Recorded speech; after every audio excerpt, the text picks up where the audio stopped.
This ought to be a clear choice. With whom do you stand? Do you stand with violent, criminal, illegal aliens?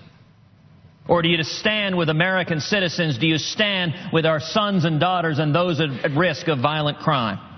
That was Senator Ted Cruz earlier today calling on the Senate to move forward with Kate's Law, a bill that would impose mandatory minimum sentences on criminal illegal immigrants who re-enter the country. And last night, the city of San Francisco, where Kate Steinle was killed by an illegal immigrant, did not re-elect a sheriff who defended the sanctuary city policies even after her death.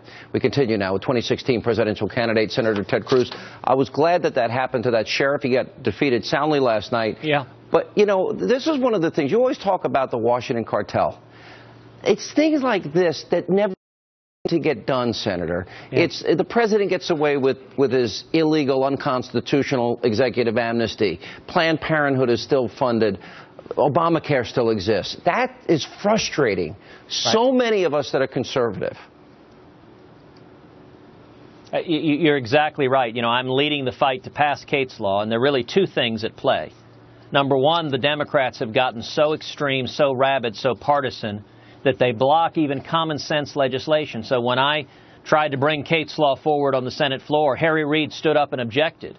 And you know what he said is he said, well, this is impugning immigrants.